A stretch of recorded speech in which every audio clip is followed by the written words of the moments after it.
وكفى بالله وكيلا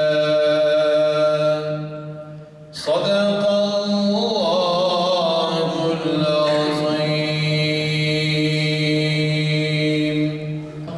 الله أكبر الله أكبر لا إله إلا الله هو الله أكبر الله أكبر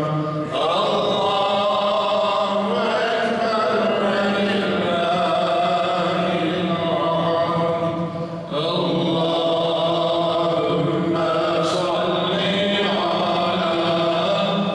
سيدنا محمد النبي الأمي وعلى آله وصحبه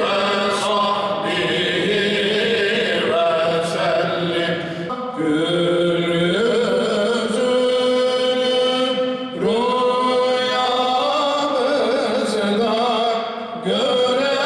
Rüyamızda görelim ya Resulallah, gül bahçeler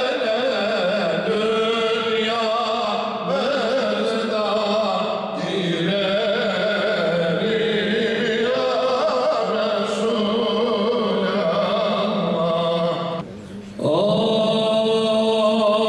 Resulallah. Amine Hatun Muhammed hanesi ol sedeften doğru oldur danesi. Çünkü Abdullah'dan oldu hamile.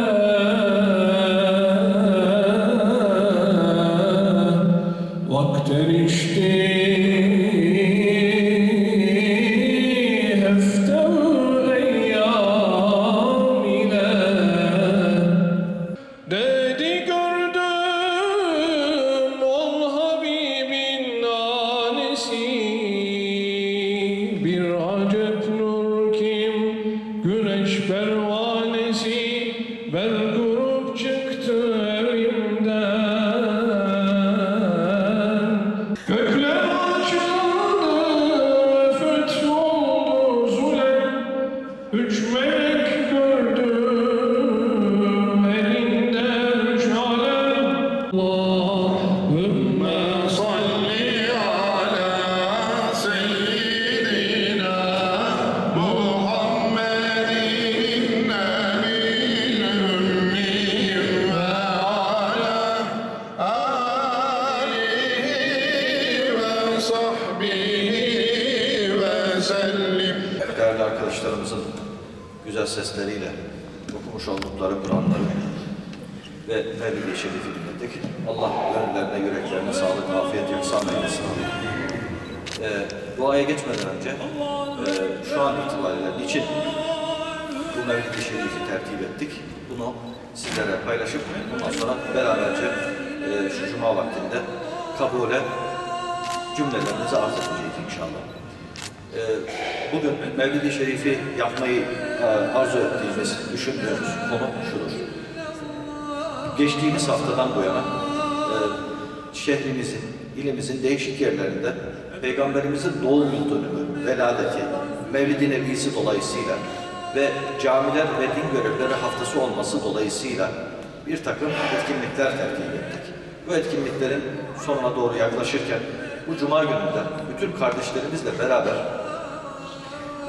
depremde kaybettiğimiz ve Malatya ilimizde kaybettiğimiz cami yaptıran, yapılmasında emeği olan bütün kardeşlerimiz için, özellikle camide görev yapan ve rahmet-i rahmane kavuşmuş olan kardeşimiz ve cemaatimiz için dua edelim, mevlid okuyalım dedik.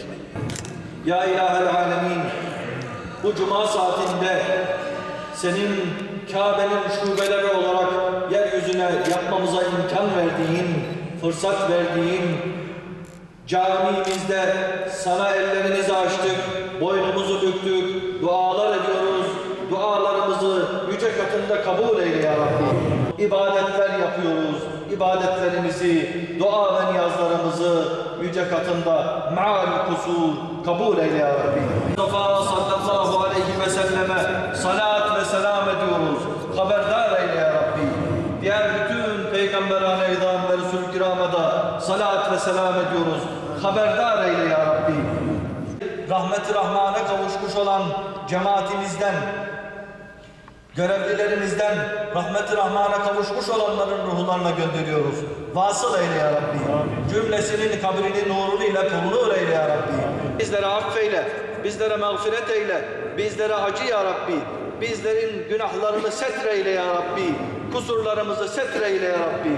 Şuradan, şu cuma saatinde sana açılmış olan elleri boş çevirme ya Rabbi. Kabul olunmadık duamızı bırakma ya Rabbi.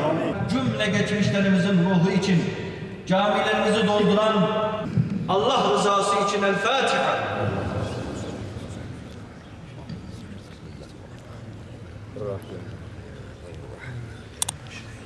Allah kabul eylesin.